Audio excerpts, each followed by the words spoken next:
AGM was done. For those of you new to LPE, please know that your board of directors is elected by the homeowners and also acts as the administrator of Lighthouse Point Estates. Do any of the phases have a president and a secretary to represent you at these meetings? I'll take that as a no. Let me explain to the membership that each phase of the HOA is entitled to have their own separate board with a president and a secretary for each phase, rather than having 5 separate presidents and 5 secretaries representing everyone. I make a motion that those of us already identified and we're sitting here before you as the board may represent all phases of the HOA. Can I please have a second? Second by Pat Muller. Thank you, Pat. All in favor, please raise your hands to indicate that you wish the board to represent you. All in favor, yes, at this time? All right, those that oppose or against that, the yeas have it.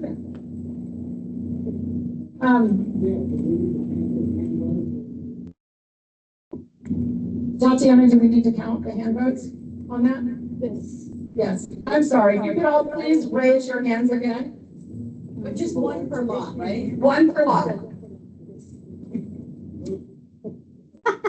We're going to get better at this.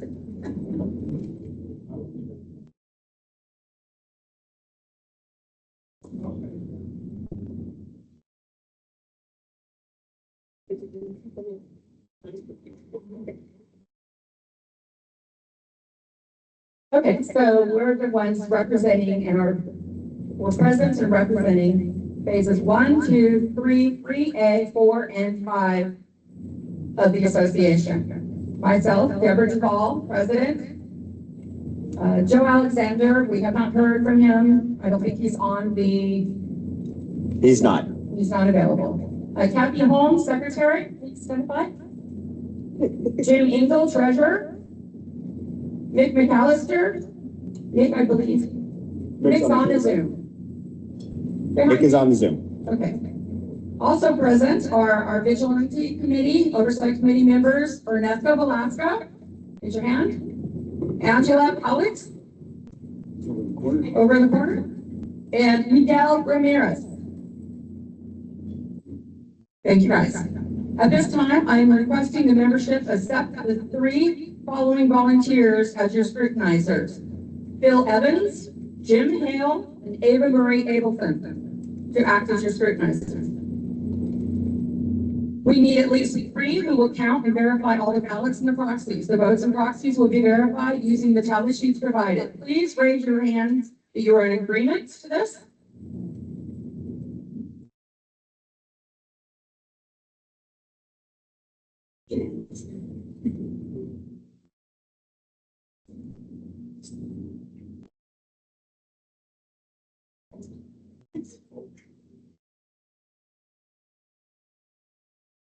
Those opposed? No one opposes. Okay. The community has accepted the 3 volunteers unanimously. Bill Evans, Jim Hale, and Ava Marie Abelson. Please provide copies of your identification to the attorney upon completion of the meeting today. We have with us in the meeting today our 2 attorneys from GBC and accountants from our GBC, sorry. Please welcome AGM attorneys Ms. Tatiana Madrid over here and Christina Cueto.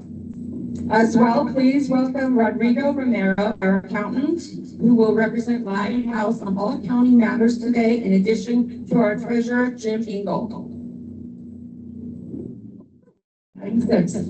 Resolution regarding the ratification and approval and adoption of official acts and transactions carried out up to the date of the meeting by the constituents, directors, officers of the executive board, and the property manager. I will make a motion to ratify the aforementioned and ask for a second. A second. Stacy. Can I now please get a vote to ratify by a show of hands? Yes, for those in agreement?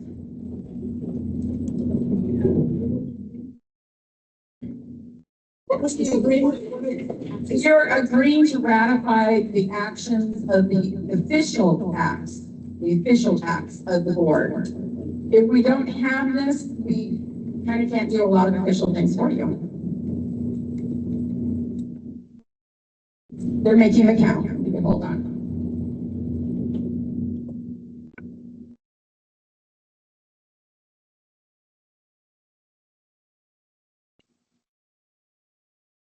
Those who object? Anyone object? Okay. Thank you. What's that? The other one said abstentions. Because it's yes, no, or abstentions. Or maybe it's no. Anybody abstain? Correct. Anybody abstain? Okay. Anyone abstain? Reading and approval of the minutes of the previous meeting. The 2024 AGM minutes were sent to the membership via email, and I request that we please waive the full reading of these.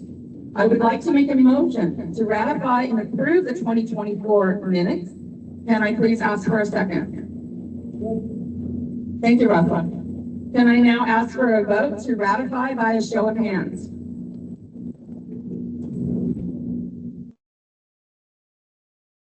Your arms are going to get tired.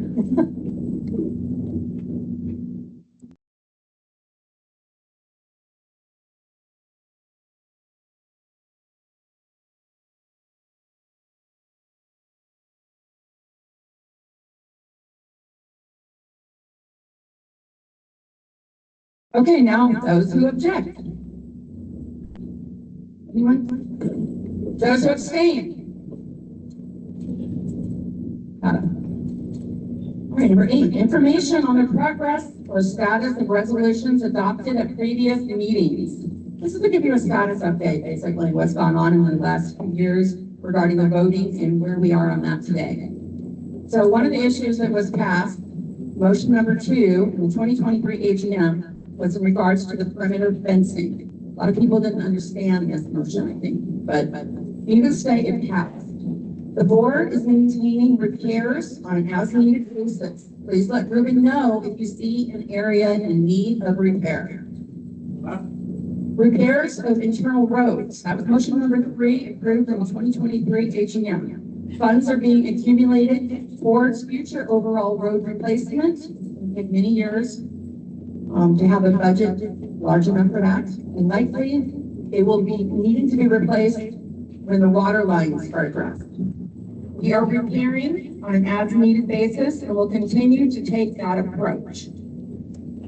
Desalination, the test well status. Motion 7 was passed in the 2023 AGM. The test well was completed with results that showed low levels of salinity, which is great, but it was too high to qualify. Too high to be a quality for a freshwater well or to do a water share purchase swap. One of the alternatives that could have happened isn't possible. But good news, it's low, so less costly if we were to use the desal system. We just got these results late in the year, and we'll be working on it. There are legal requirements that still need to be satisfied on behalf of the HOA in order to keep the work progressing towards obtaining full estimates. We hope to have a full water committee this year, as discussed in my president's report.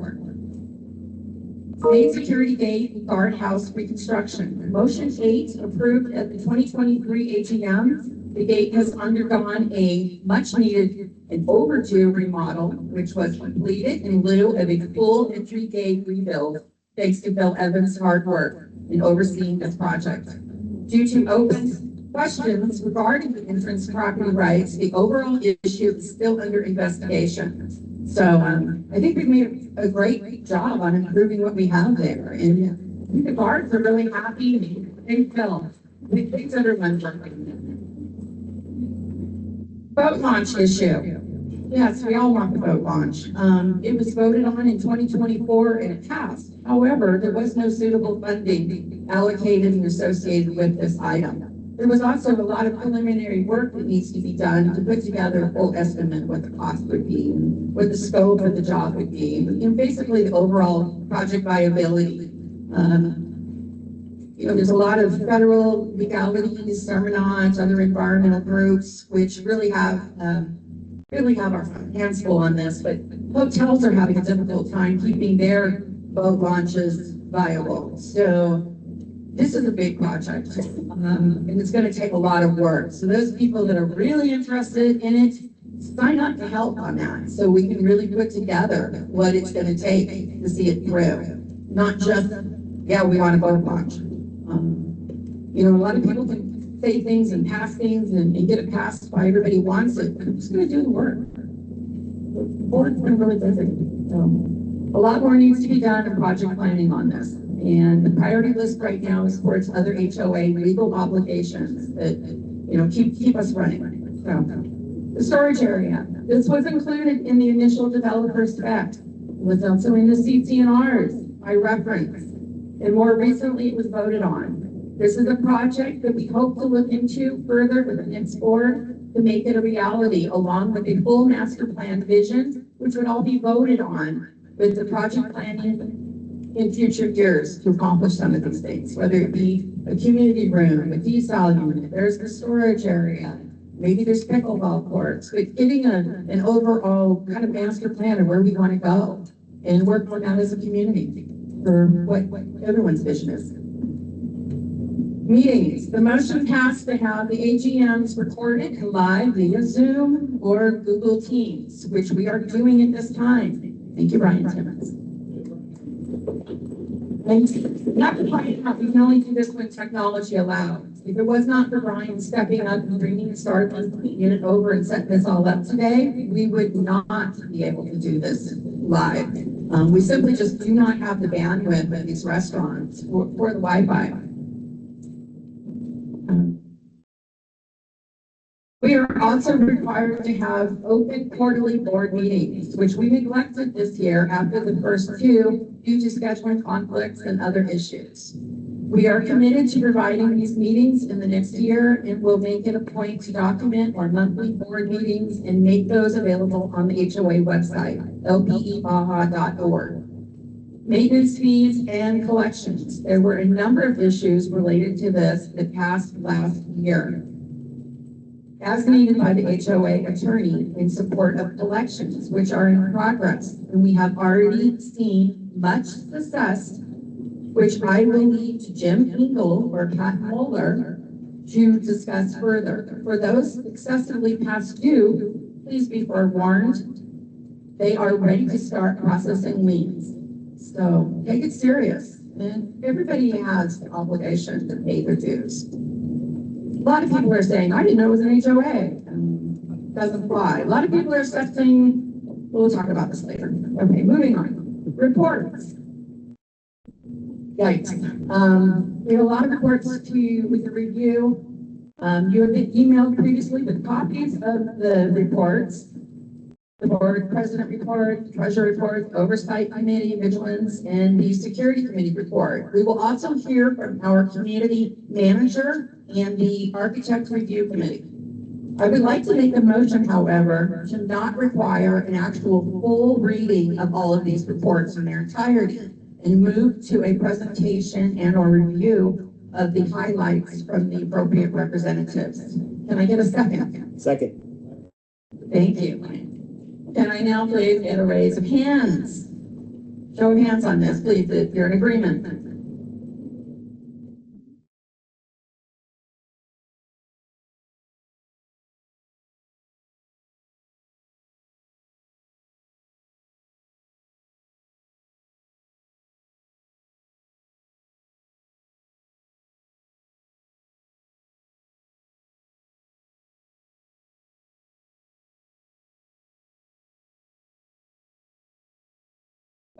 Yes. And those opposed that want a full reading? Thank you.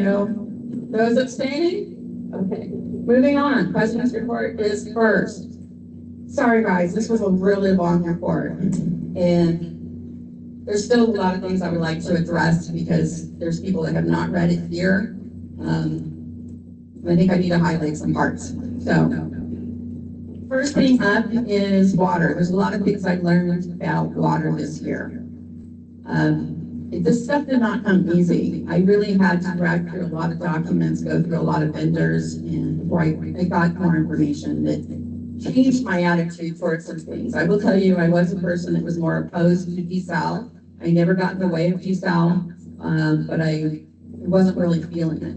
I think that there was just too many questions that were open-ended. I feel like if we take a total approach to this, that a lot of people would come to an understanding that we do need to look at alternatives in the future. That's my personal feeling, and that we need to lay all those out for the community to see. But with the total cost for the whole project, so we are reaching the limit of our water usage for the contracts that we purchased. These are not really water shares as we think of them. Like normally people buy water shares, and that's not the way it works. They're contracts. So it's kind of like you get a percentage, but we are out there at the end of a straw, per se. So there's going to be a lot more growth between us and town. And town is always going to be the priority. So you just don't have to look much further than north of Los Varela to know that they had no problem with water 3 years ago, and the flow isn't happening.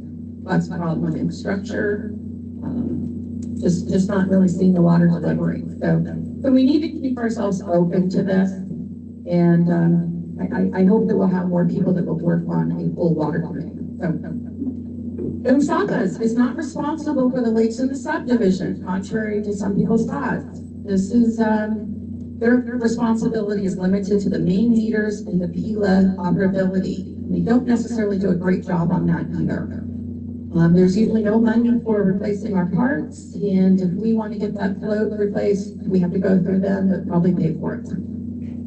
So we're also billed. So everybody has their meter. Every home is billed, the residences, and then there's 9 other meters, and then there's a master meter. So at the end of the day, the balance pretty much goes to the Homeowners Association. So if there was a homeowner that was cheating and he really was bypassing the system somehow, that's affecting all of us. Let's all be aware, and please look for water leaks. We did replace the air pressure relief valve because we felt that we were paying for air. Literally, a lot of people may consider doing the same thing on their homes. If you see your meter out there, no water being used and it's spinning, it may be another issue. Because of the gross overcharges, we have hired a water attorney consultant to assist us. At the end of the last, USACAS is another group that's managed by elected people, and they change off every couple of years. So at the end of their cycle, we tend to get higher bills. And all of a sudden we have different readers come out from Cabo. They weren't our local people. So we are really keeping an eye on that. Ruben is doing every week or every other week water meter readings for us on the main meters so that we can compare them to USACA's readings. So it's just a lot of work out there to try to look out for you guys, because at the end of the day, we're trying to make sure that our homeowners, all of us, aren't putting their bottom. So because the issue of water is such a huge issue, we really need a water committee to take a big picture approach that includes the usage, maintenance, repair, surveillance, leak detection, oversight, metering, communications with USACAS, with board support, of course, in coordination with the subgroups such as the desal committee. So I hope that we will see some people that can volunteer on this. This is a full working committee, not just people that want to be informed. It really needs to be people that can participate and bring something to the table. Russell's a good one here that knows a lot about what it takes on that. John mentioned another one. So you guys can encourage them, that would be great. LPE water repairs. We're hoping to buy a Fleur unit possibly this next year to detect water leaks. Right now, to identify leaks, we really depend on all of you guys. Unfortunately, we don't really know there's a leak until it reaches the surface. By then, we've already wasted a lot of money. Desal. We believe this should be a subgroup of the water committee with focus on desal as a potential water solution. We recognize that past volunteers on this committee have put a lot of time and energy into the desal issue. This will be very useful in the future. However, contrary to some members' belief, the desal project has not been approved by the homeowner membership. In 2019, a dues increase was approved, allocated for a number of things, including a budget for future water solutions, not limited to desal. So, we may have to look at buying more water contracts. Just saying, we have to be open to all approaches. So, yes, we did approve of $40,000 towards the test well and everything else that went with that. Later in this year, we discovered a major obstacle for future desal permitting. In the last couple of years, when you're working on this, I found it out in there was a paragraph change that was necessary in our MIA report. Guys, this is sounds like something so small. But because we were lacking a CCNR update, we weren't able to update the MIA report. So that precluded us from getting anywhere with any of these agencies. So that's why all the motions that you see are so important to ratify. Without it, and without these registered updates, we just can't get the work done for you. Okay, moving on. I know you guys have heard. We're responsible for maintaining the roads inside Lighthouse Estates property. We're not responsible for the road outside. That is a public road that belongs to the town. We're under their authority to get repairs done there. And we just try to be very nice with them. We have some homeowners here that feel that they don't pay their dues because we haven't paid the road. That is not viable. We don't own it. The back construction gate was built for a shorter term usage on Lighthouse community property. However, and that's shown on the community subdivision plan maps. However, the road that comes to it goes through private property. So that also is not our road to maintain. It's going right through, that's actually Matano's brand. So this is also supposed to be a temporary construction gate, meaning that there's some people that wanted to rebuild that gate, and we really feel that that effort should not happen at this time. Construction and property manager. This position is now called the community manager. I'm so grateful that Ruben Mejia, came back to fill the position. He has vast experience in all aspects of Lighthouse Point, and works full-time and is on call for quick emergency responses. This guy's really the backbone of our subdivision. He knows everything going on in it, and he's there. So,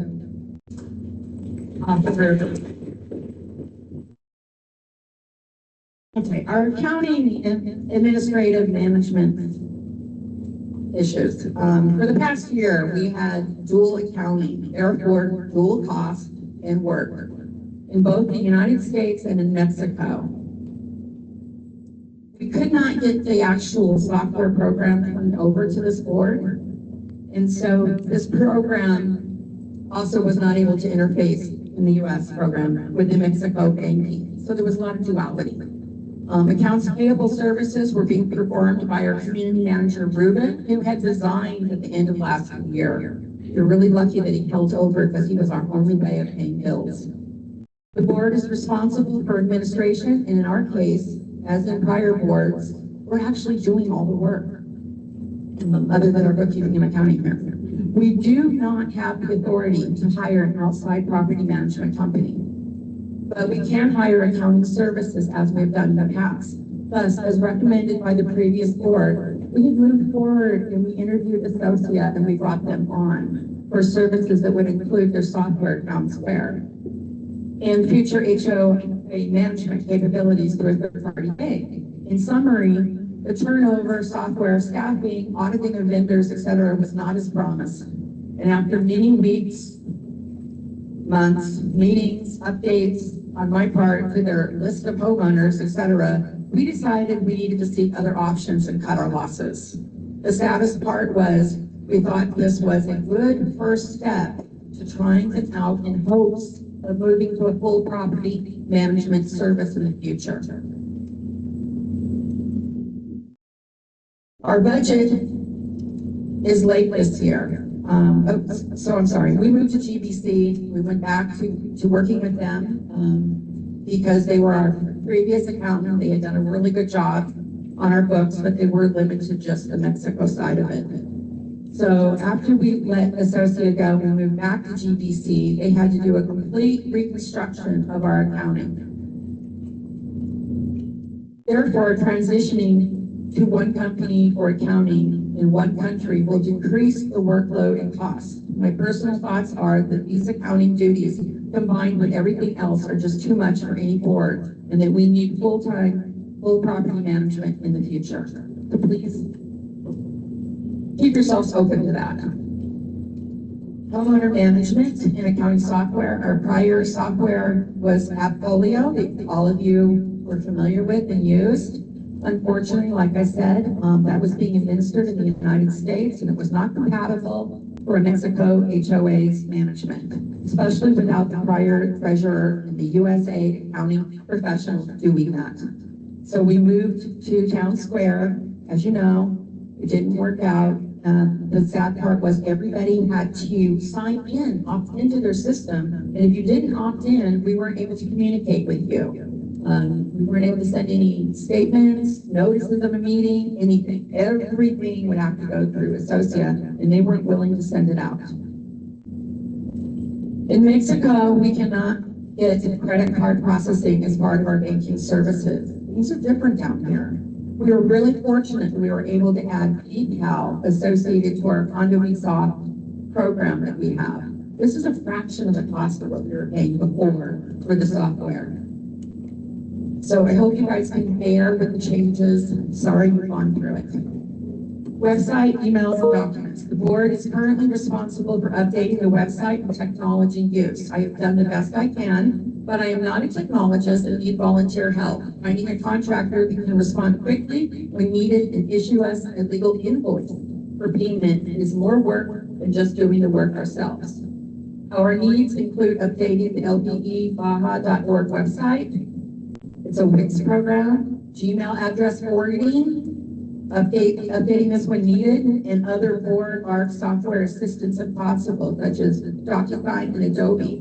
Google Files are now been set up for storage of our documents, and this is going to be a great thing because we can pass it on from year to year to the next board, so that they don't have to go through the dusty hard copies looking for something and search by subject or whatever. So this will make the transition in future years much easier, and more so it'll answer people's why. Why did we make the decisions we did? They'll be able to more readily get that background. Banking, so two accounts, one in the USA and the other in Mexico, BBVA. The USA account was opened for HOA due payments to be made in the USA. That was a convenience, but it caused a larger workload for our volunteer board, adding countless additional costs, and we now know is generally a bad idea for a Mexican nonprofit. You know, as a homeowners association, we are a nonprofit. There's certain rules that apply to us. So with the government changes that have come into effect, we could be subject to additional taxes on repatriating the monies back to Mexico, possibly 35%. Possibly we would lose our nonprofit status. So the board made the decision before the end of last year to move the money back to Mexico. You also need to understand that previously on the bank account, there was 3 prior board members. They hadn't even been on the board for years. So there was nobody currently on the board that could even sign on the account. 2 no longer lived in Baja, and the 3rd asked to be removed, as he had not been on the board for many years. Signers on the bank accounts are required to be Mexican citizens or permanent residents. Account changes are difficult at best, as the AGM minutes must be notarized and registered first before you can make this. My point is, guys, we have these huge lapses that happen. I mean, last year it still took 4 months to get our minutes. The previous year, I think it was 8 months. Some years we never got them. So I am now a signer on the account. Jim Eagle is a signer on the account. And in future years, we need to make sure that the board members, we have a certain number at least that are permanent residents or citizens and they're willing to sign on the account. We can't have people that are unwilling. on the board. Because it gets us in a bad position. In conclusion, our banking is now limited to Mexico. All board members should be willing and able. So, unfortunately too, the language on our CCNRs was changed over the years. And somehow, there's a section of it that contradicts the others in that it states that 5 board members have to sign on to the bank account. It's impossible. So that is one of the things that we're addressing today in the motions. Park and building permits. It has been a robust year for builds, and the board has done their best to understand and address the carryover of issues with the builder checklist, open violations, interpretations, ARC reviews, and the approval process. It was also proven that a committee of 5 failed to get a required quorum often, meaning you have to have 3 people. We only have 2 people show up for an ARC meeting, and it is a group of 5, you're unable to approve any plans that day.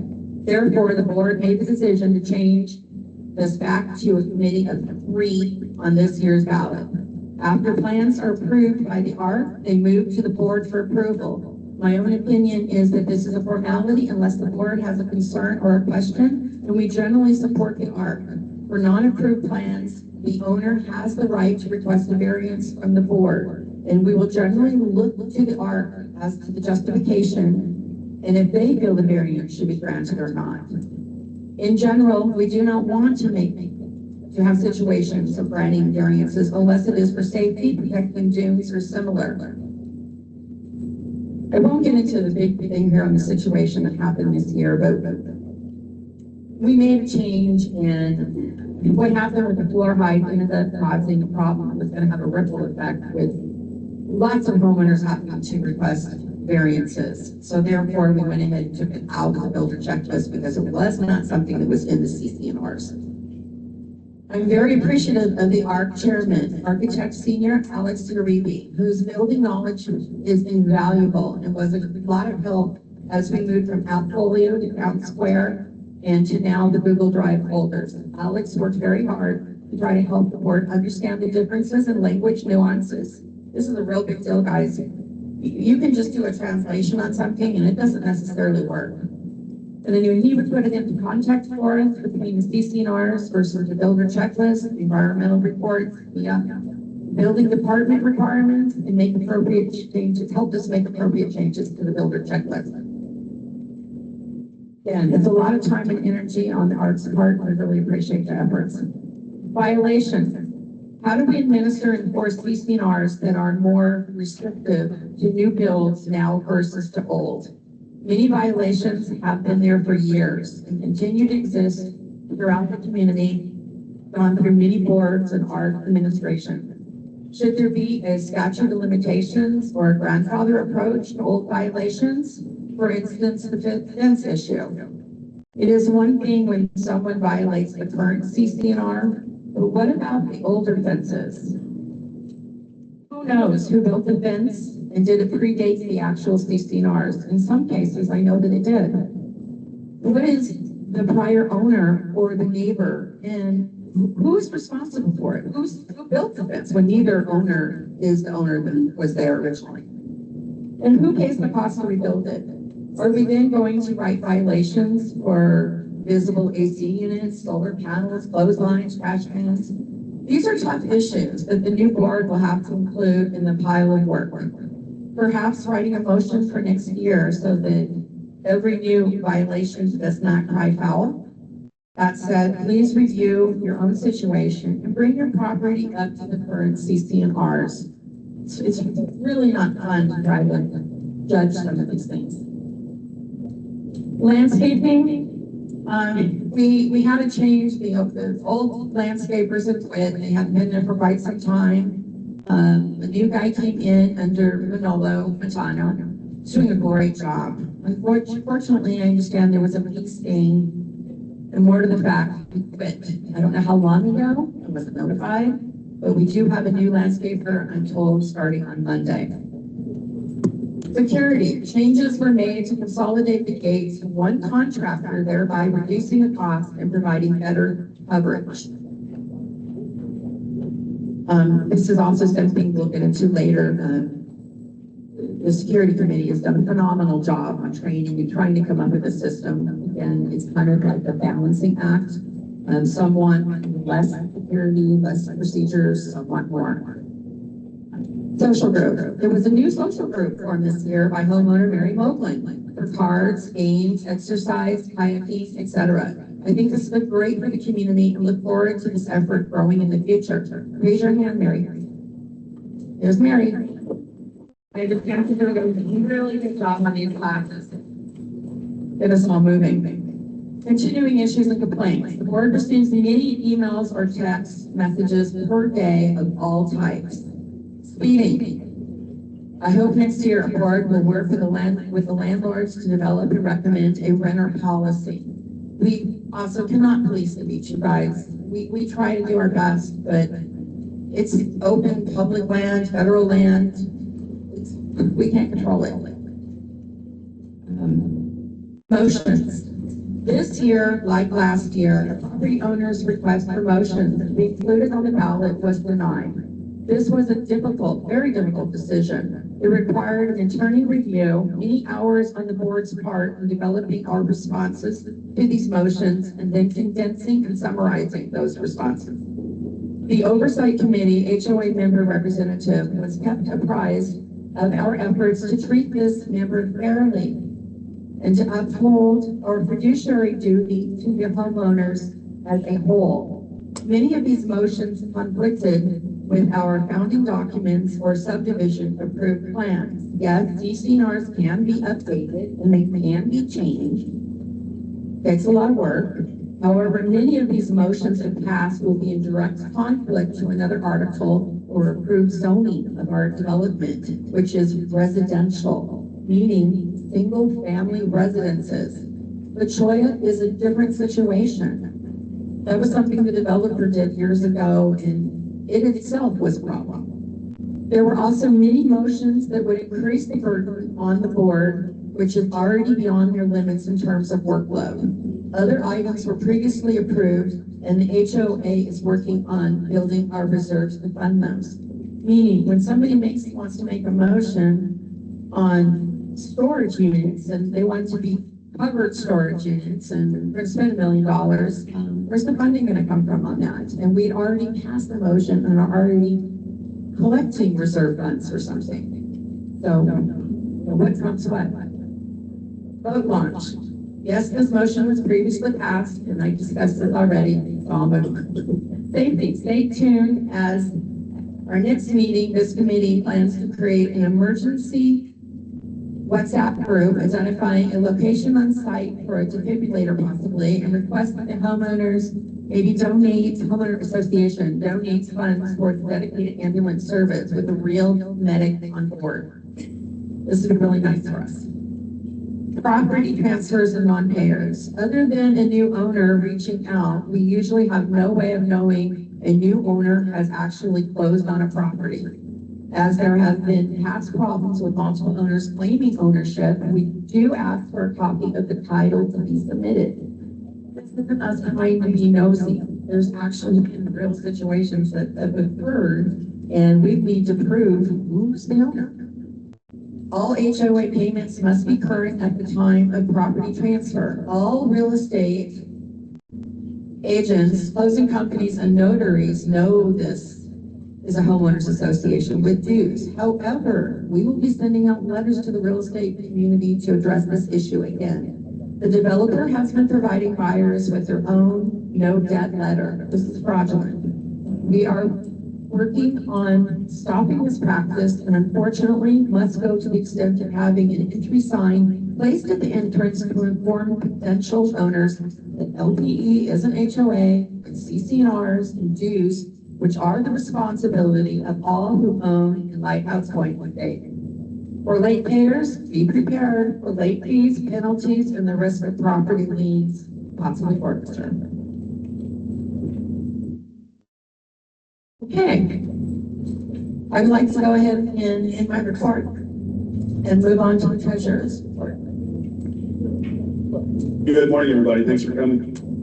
Few brief things to go over. To start with, I'd like to thank again Ruben for rejoining the Homeowners Association. I have no idea what management is, what help he is, how much knowledge he has. It's really a big deal. So thanks. And then I'd also like to thank Rodrigo, who's our accountant sitting back over here, who took 3 sets of books and organized them so that our accounting is now done correctly and organized. It was kind of a mess when we handed it off from agency to agency, especially with Associa, who didn't do the books for 2 months. They just abandoned us. So Rodrigo stepped in and got everything squared away. And I'd also like to thank Ernesto and Miguel, who were 2 members of our oversight committee. And for a guy that's not a CPA and not an accountant, it's really nice to have these 2 guys around that can tell me what to do and what I should be doing, because I don't know all this stuff as well as I should. So Ernesto and I have spent many hours on the phone discussing things, and he's very knowledgeable. I'd also like to thank Pat Mueller. Pat's been helpful in collections, and he understands all the legalities, or many of the legalities in Mexico that are much different than the United States. Pat's right here. He's also working with our attorney, Cesar Mora, on La Paz in regards to collections, and we have a couple collections with 2 people, or the La Choya and the other Sandoval, which are actually I think close to $750,000 without some additional fees on it. So Pat's working on that. We collected a little bit under $100,000 this year in collections, and we have collections for payoffs for 2025 that will over arranged agreements from the 2024 agreements. So we'll have about another, I think it's $30,000 or $35,000 in collections that will be paid in 2025 this year. And then Pat will be working additionally on some more collections, Pat and I, but really Pat's taking the forefront of the collection. He gets 90% of the credit, maybe 95. So thanks, Pat. In regards to the 2024 budget, we came in 1.8% over. So very, very close to what the budget was allocated. With that said, I would like to make a motion to ratify and approve the 2024 financial reports. Can I ask for a second? I'll second that. A second. Can I please get a vote to ratify by a show of hands?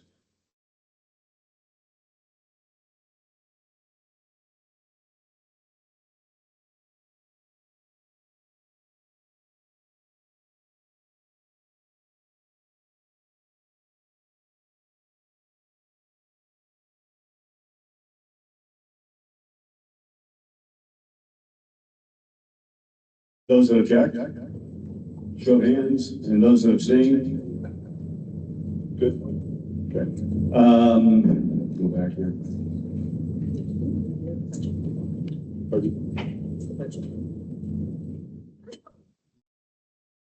For 2025, we made some changes to the budget. First off, what we did is we took, on the advice of Miguel and Ernesto's help, we took the 2024 budget. We added a 5% cost of living and inflation amount to the existing budget costs that we have for 2024. There were 2 areas that I increased the budget more. One was with water, with Musafas. As Deb mentioned earlier, we've had a lot of problems with our water bills. They've come in very, very high. We've had to hire some legal counsel there as well to help us get our bills reduced. It worked for us in, I believe, May, June, and July of this year. August, they didn't charge us anything. September, we're back at it again with high water bills. So they're still trying to collect money from what we feel like they believe is a little bit of a, sugar daddy as far as Rich Spring goes out here on the point. But again, we have an attorney hired and working with, not Seminar, with Samtech, helping us there as far as collections, reducing our water bills and such. And then the other area that I increased the budget for 2025 was in the legal and consulting area. The 5% increase there, we didn't feel like was going to be enough. So I think I increased that $10,000 if I remember correctly.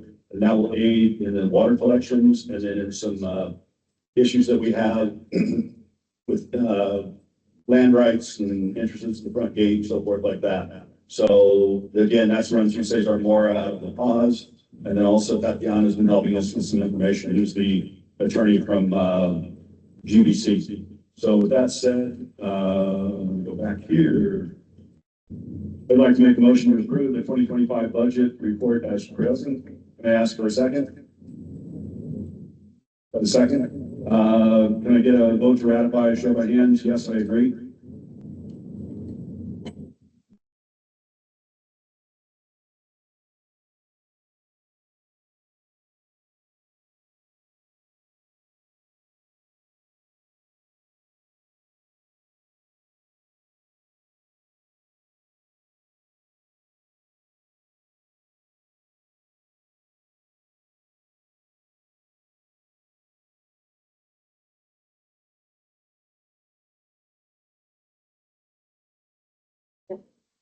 Those who object by a show of hands?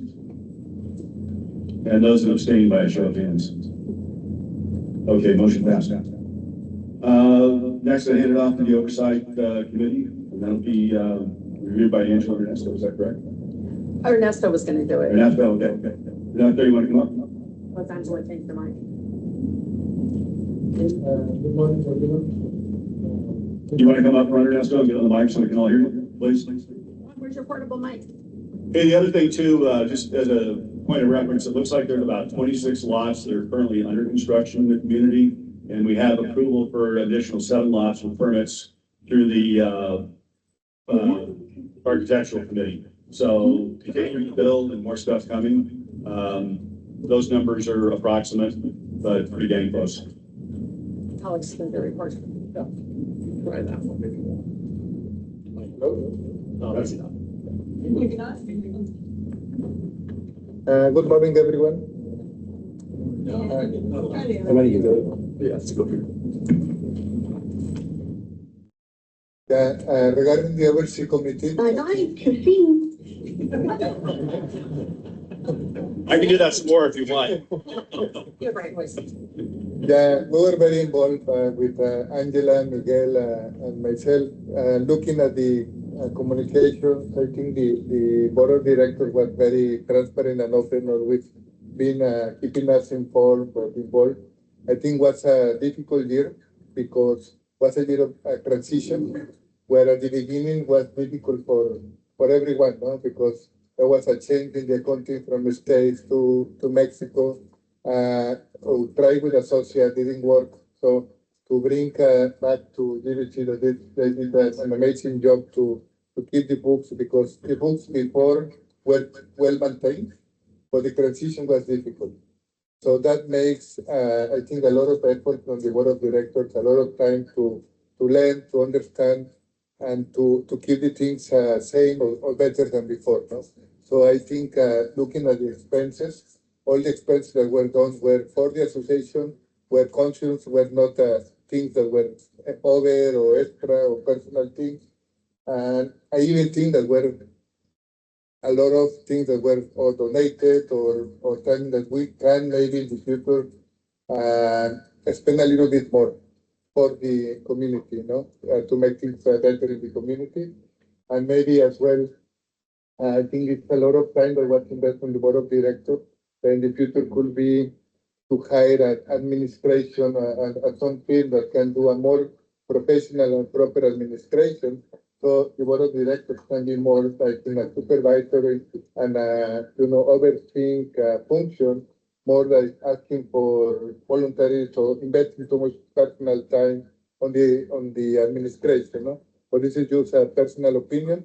I think from the oversee we saw that it was well spent, with a lot of good intentions and a lot of persistency, and to make things good from the board of directors. I want to thank them and congratulate, because it was a very difficult year, but at the end, I think everything was well finalized. Huh? With my 2 cents. Thank you. Thank you, Ernesto. Hey, one other thing I forgot to mention, in regards to our bank accounts, we've moved everything into Mexico, as Deb said earlier. And because we have the money down here now, our goal is to invest that money into basically Mexican CDs or that type of investments. And the percentage of the interest that we can earn down here is between 8 and 11% on our accounts. It would amount to somewhere between $50,000 to $75,000 in income for the association from those investments. It's never been done before by the HOA. We have all the right to do it. We can invest under Ernesto's guidance, we can invest, our peso account, where we can earn about a fixed 8% and have 100% access to the money as we need it to run our day-to-day business. And then in our dollar account under BBVA, we can invest that money again in that CD type investment. I don't know exactly what they call it here, but again, a flexible access to the dollars, and hopefully with there we can invest.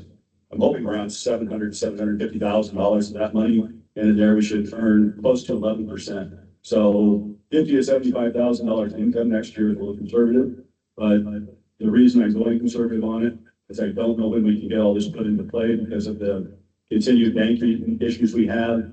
And if we can't get these motions passed today that we need, none of it's going to happen because none of us can sign off on the banking to be able to do these things. So falls in your court a little bit as far as if we can earn that money next year, if you guys vote for the motions. If not, it's going to sit in the bank accounts, so we won't earn anything. So back to that. I'm going to actually pass this off to the security committee's report, but I have to say again, wow, Bill, Todd, Ford, Bill Evans, Jim Hale have all done a great job at rebuilding security, training the guards, and so much more. So here is Phil, without further ado.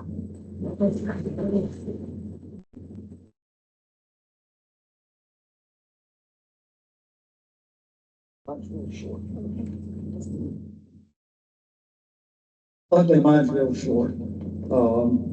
Security committee was, started by the board, we were appointed by the board, on July the 20th. And as Deb said, it was Todd, Jim, and myself. Todd's, going to the BOD this year as, he's running for vice president. And Michael Chopin has volunteered to take his place. And we wish Todd his best in what he's doing and thank him for all the help that he gave us this year. He was a great asset to us. In addition to the security, we also identified problems with the guardhouse facility and oversaw the renovation of that. Most of the owners have been very, very receptive and supportive of the security. We've only got a few owners that are really bucking the system, but I really thank everybody in here that's supportive of it. It's something that we need. If you follow the news and see what's going on to the north of us, it's working its way down this way. And we've had a few security issues this year, but nothing major. Stickering process has gone very well on the vehicles. We again have 2 or 3 owners that refuse to sticker their vehicle for whatever reason. And it makes the guard's job so much easier. When they see the sticker, they know to open the gate. When they don't, they've got to stop. They got to talk to you. They got to check the list, make sure you're an owner. So anybody that's not stickered, contact me, and we've got plenty of stickers. We have issued more than 200 stickers thus far since we started. We now have internet and email up at the front gate, thanks to the Jacobs for their donation. And my wife and I gave an iPad, so now all the emails are going directly to the security guards. They've been fully trained now. If you submit a guest request and you don't get a reply within an hour, send another one. But they should reply within an hour. Just a simple, they'll send you back an okay just to let you know they've got it. Yes. And since we've gotten that email system up and running, we have issued over 150 guest passes. It's a fairly busy email system.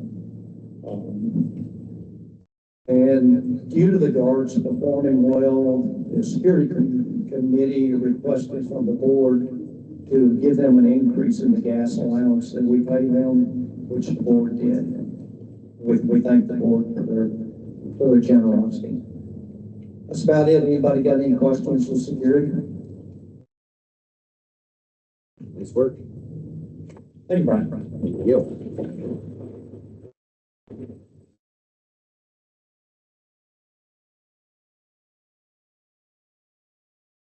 Brian, is that good? Is there a question? No, just for over there. All right, now we're gonna have the community manager's report by Ruben Mejia. He's gonna review a few of his highlights. Just again, I'd like to thank Ruben. He's also been instrumental in helping us today with the AGM setup. Corner back. Kristen. This one. Good morning, everybody.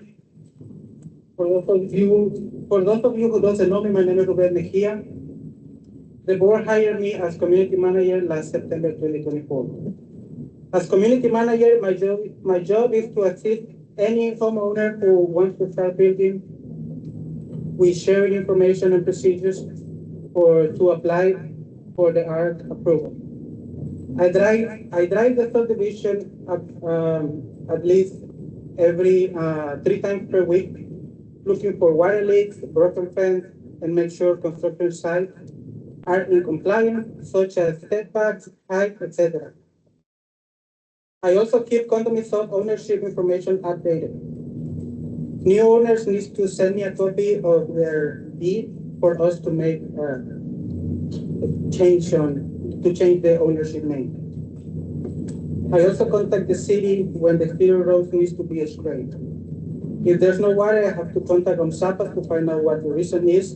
And most of the times it's due to a water leak between La Ribera and the main pillar.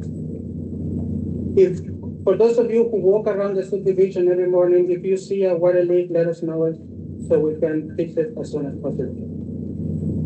If you'd like to contact me, we have a new email address, which is lpehoacm@gmail.com. Thank you.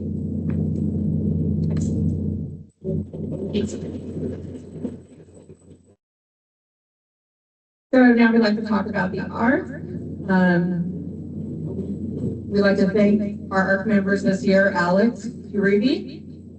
He was the chairman beginning of the year. Jerry, Brian, Steve, and Molly for the many hours they put towards making LPE a better place.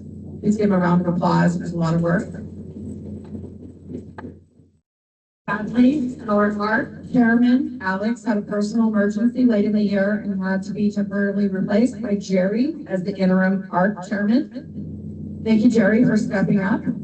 Unfortunately, architect Alex also did not volunteer again, and he'll be greatly missed. In order to more readily ensure a quorum, the number of ARC members was reduced as I previously said. I'm going to go ahead and pass it on to Alex right now, who is going to give us a report. Thank you, Alex. Hi, everybody. Let us start by thanking everyone for the trust putting into us by selecting us last year, your vote. Voy a empezar por agradecer a todo el mundo por la confianza que se tuvo el año pasado por haber votado por nosotros. I am very proud of working with a fantastic team. Estoy muy orgulloso de haber trabajado con un equipo fantástico. We work hard to review all the architectural drawings submitted by many of you. Que trabajó muy duro para aprobar todos los diseños arquitectónicos que ustedes sometieron a este comité. This fantastic team is, este fantástico equipo es Jerry Pérez, ¿no está Jerry?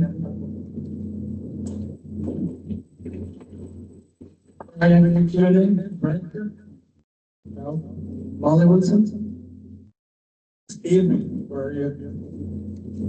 Steve Sutler, and myself. In the beginning of the process, we requested board to have a help because all of these members were getting together in Zoom meetings every week. Sometimes weeks meetings that would take longer than 2 hours. Reviewing all your plans, but none of us live here full time, and we need help, on-site help that will assist us by taking a look on each projects being built. En el principio, nosotros solicitamos a la mesa directiva ayuda, ¿sí? Porque todos los miembros de este comité somos miembros que voluntariamente asistíamos en juntas vía Zoom, pero no teníamos, ninguno vivíamos aquí, entonces no teníamos la manera de estar supervisando los proyectos en sitio. In the very beginning, we had Maria Cecilias, who helped us, and we all agreed that he did a fantastic job with us. En el principio teníamos a Maria Cecilias, que nos ayudó, y todos estamos de acuerdo que hizo un gran trabajo. The second part of our year, for the last 6 months, Ruben was part of this committee, and he is fantastic. He right away got into the committee and knew exactly what we needed and did it fantastic. So congratulations, madam. Thank you very much.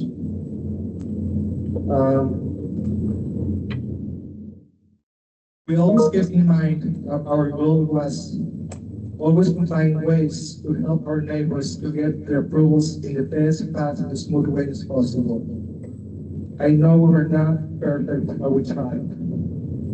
Siempre teníamos en mente que lo que queríamos es encontrar el cómo ayudar a nuestros vecinos a que sus proyectos fueran aprobados de la mejor manera y lo más rápido posible. No fuimos perfectos, pero lo intentamos. I'd like to thank the board for supporting us every time we needed. I'd like to thank Jim for getting involved in some meetings, giving us his best input. Quiero darle muchas gracias a la mesa directiva por habernos proveído siempre con lo que necesitábamos. Quiero agradecer a Jim por involucrarse en alguna de las juntas, siempre dándonos sus mejores comentarios. I'd like to give a special thanks to Deborah, our president, who always shows passion to find the best solution for our needs and our community. Thank you, Deborah. You are a great friend. Thank you, everybody. Muchas gracias. Thank you.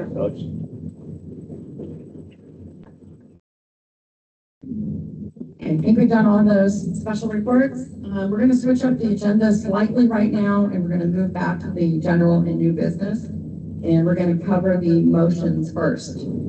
So I would like to take an opportunity to explain the motion, why you need to vote yes.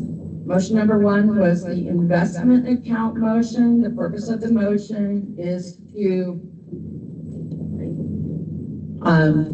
make sure that we can control the operational funds to ensure that they are safeguarded in government-backed financial instruments, providing a financial interest return on our funds until such time that they are needed.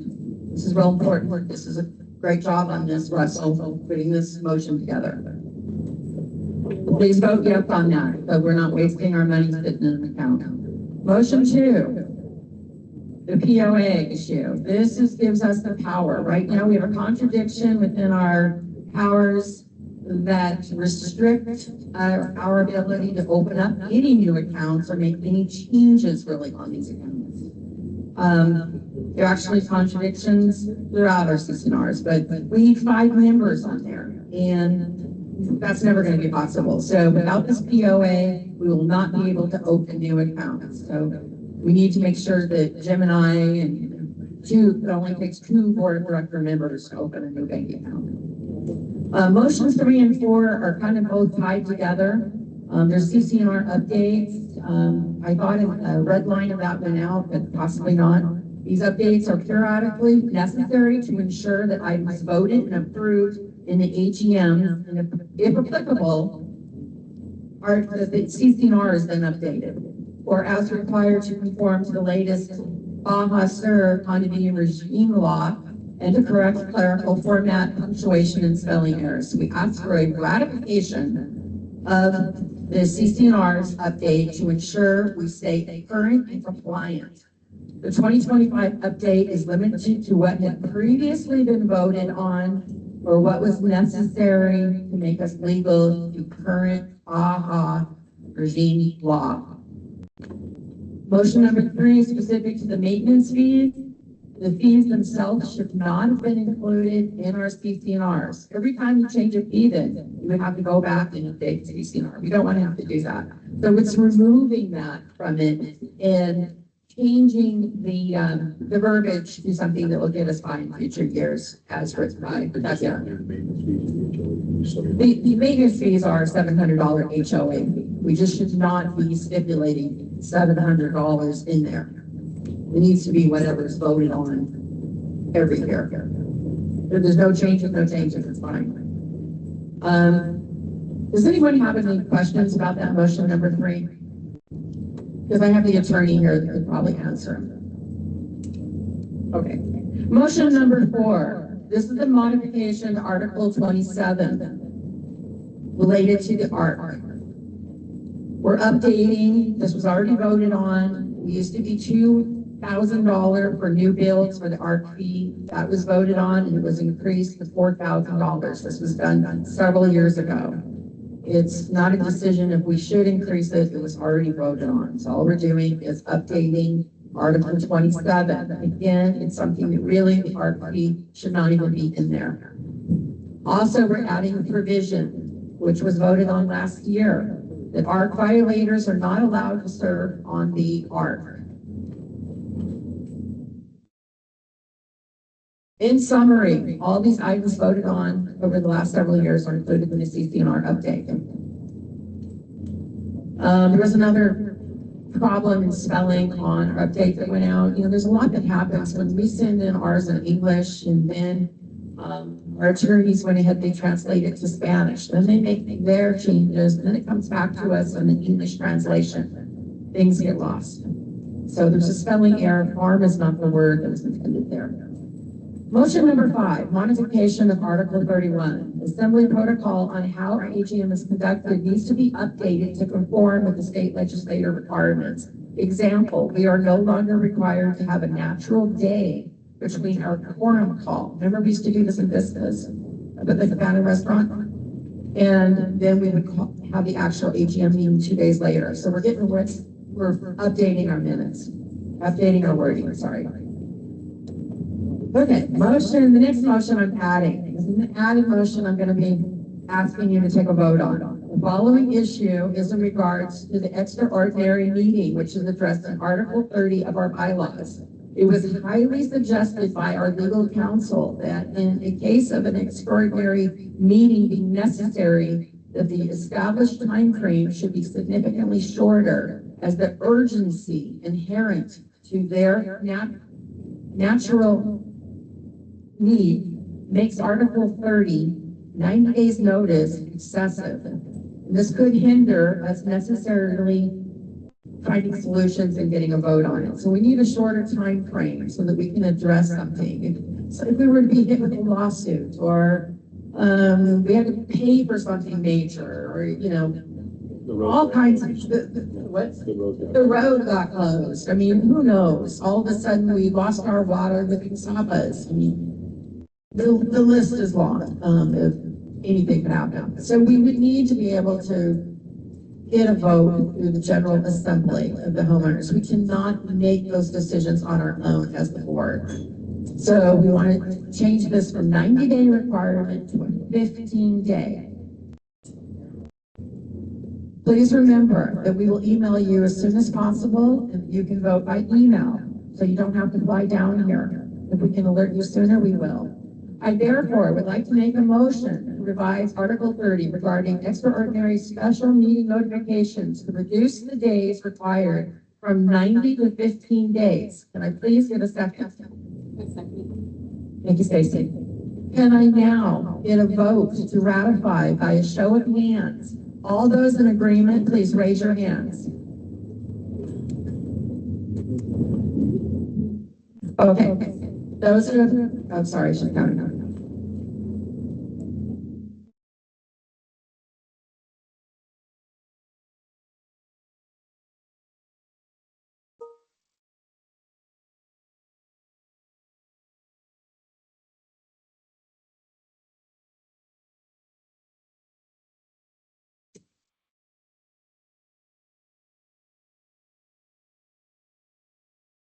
What's that? Oh, all those who oppose? Anyone abstaining? Thank you. Actually, we got one abstainer. Oh, one abstaining. Okay. Moving on. We're going to open up now for general discussion, new business. If anybody would like to have a question, they would like to discuss anything, this is the time. Do we have anyone that has any questions or anything to discuss? Yes, Ken. Just try to keep anybody from barking dogs. Something, you know, I mean, when sometimes I hear about barking, weird times. I don't know. Anyway, just one direction of the house department dogs at. No, you're not. I know, I know what you're saying. Kim, if you can go ahead and send an email to the board, we'll go ahead and talk about it and probably send an email to whoever it is. Okay? Yeah, so if anyone has anything like that, I mean, the board will have to address it and look at the situation and send an email. I can't do a lot of make that decision. Any other questions? Obviously, they're going to develop it's a broken park, and there will be pieces of it up on the beach. Are we allowed to move that to get it off the beach? And so, where to take the debris? Do we put it in our own dumpsters and get rid of it, or do we just leave it there? I don't know. I mean, I just need to walk in the beach and I noticed it yesterday. So again, that's under federal land, so we really have no power to do anything or direction or anything on that. So I don't know what the legal rules are regarding moving things. We had a thing like this happen last year, and a lot of people here got some real nice goodies on the beach, things that they picked up. Things up the beach, because that's something that has human beings that we pick up when we're walking on the beach. It's us. We usually go through and we'll pick up trash and stuff like that. That isn't something we do with the homeowners association. There's a lot of people who will walk the beach and be kind and pick it up, especially at the point and stuff. But we also, in past years, they used to do a dump on the road and clean up. And that would be the homeowners association out there with volunteers cleaning up the road.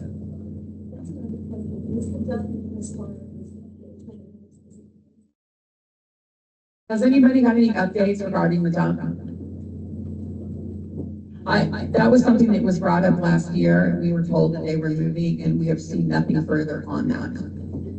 So we have not gotten information. I'm hoping that's one of the things that's coming here, that the board will be getting together with the local town, talking to the mayor, getting a little more information as new mayor, introduce ourselves, and try to work on a few of these projects together.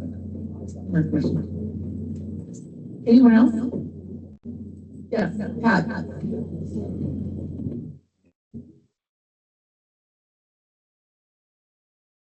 I don't think, Todd, does this work?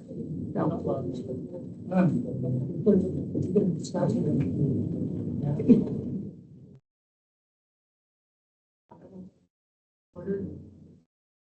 Sorry, Pat, I couldn't hear you. Didn't discuss getting the what? Contracted with Cleveland, don't get the name and all the titles to the property. No, I didn't discuss that, and we, we'll have to address it with the next board. Tell people that. Yeah. Explain it to them. You're more knowledgeable on it than I am. Just getting the title for all the homeowners, you mean? Yeah. So what Pat's talking about is we want to get, the title of all the properties for every homeowner. I think the cost, Pat, was it $2,500? Is that stick in my head? Yeah. Was $2,500. And if we can get the name of every homeowner of every lot, it would aid in the collections going forward. Because right now we do it individually by lot, which is what we've been doing, right, Matt? It's a lot more expensive than just doing a full community search. And we have about, I don't have a final tally yet because the money's coming in yesterday, but I'm going to say we probably have about 150 to 175 lot owners that are not paying or are behind. So those are the people that are got a bullseye on them to collect money from them, to put liens on their lots going forward. And so, Pat, I think the next board will address that and hopefully approve it. It's about 80%. Okay. Yep. Thank you. Anyone else? Yes, Mary.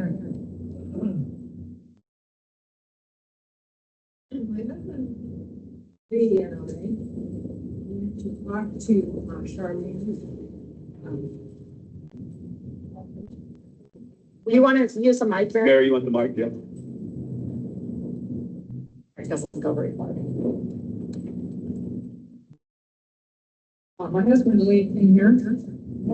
Yes, my husband Lee and I went to talk to Charlene Wanger at East Cape Clinic in Los Barrios.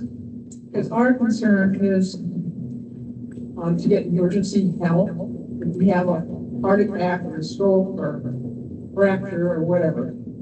And Charlene recommended that we call if we do have an emergency, to call the emergency number. East Cape has that available 24/7, a doctor on call. And I've got the number here if you guys want it. Any of you want to write that down? Yes. Okay. So this is the East Cape Health Center, and their 24/7 emergency number is 624-160-1997. And so anyway, we were asking her specifically for ambulance service for our community. And what she recommended is calling this 24/7 emergency number. And we would speak to a doctor, and the doctor would advise us which ambulance service to call or what action to take. And I was talking to my friend the other day, and Stacy Lynch mentioned that there was an ambulance service in La Ribera with trained drivers, and I don't know the number or anything. Do you know that? Or- I'm gonna let John handle that. John? Yeah. So the East Cape Medical, they do have ambulances around the area. From what I've been told from other paramedics and firefighters in the neighborhood, East Cape Medical, and there's a few other ones you see running around ambulances. They're basically, I'm gonna call them taxis, but they don't have paramedics on board. They're just gonna take you wherever you want to go. That includes East Cape Medical. The only ambulance service that we know of around here that actually has paramedics on board that can take care of you and treat you is Baja Med, and they are here in La Ribera. You'll see where they moved to. They're here somewhere, and we have all that contact information, and that's something that's going to be coming up from the safety committee. Is we're going to send out all the information. It was done once about a year ago to all of the medical services in the area, and it will be done again hopefully by the new board. And then tell them what each of these persons. Because if you have a heart attack, everybody that's familiar, there's a certain amount of time you need to get to the hospital and get treated. To get to San Jose from here is longer than that time, and so you need to be treated before you get there. There is no ambulance service I know of on the Baja Med where you can treat them before you get there. So if you're going to call a service and you need it desperately for life-saving, Baja Med is probably the one to call. And the owner of Baja Med, David, I speak good English and stuff. He seems to be a really good guy. Used his services once before. And like I said, the board will probably give everybody the information soon, hopefully, when the safety committee decides to get together when you're all down here and come up with a plan. We've been playing around with a WhatsApp 911 number for the neighborhood as well. So when you call that number, it goes to everybody in that, and then they can actually call the med if they need to call it for you or whatever. So we've been playing around with trying to come up with a in-neighborhood 911 system. If someone gets hurt on the beach, as we all know, the service is really spotty. And then maybe someone can get to the house at least to be able to dial out and be able to get the ambulance to come out. Because right now, I don't know if he knows this, but if you call 911, I think it's 911 in Mexico, it goes to San Jose, and then San Jose then repeats it back to Barillas. Barillas then repeats it to La Ribera, and then they can decide if they, whoever they're going to send out to come out here. So it may be quite a bit of time, and obviously, if it goes from San Jose, you tell them you're from Lighthouse, they don't know where Lighthouse is. So good luck. Trying to get in there. There was an ambulance earlier this year, as many of us saw, driving around the neighborhood. looking for phone money. They didn't know the person's name.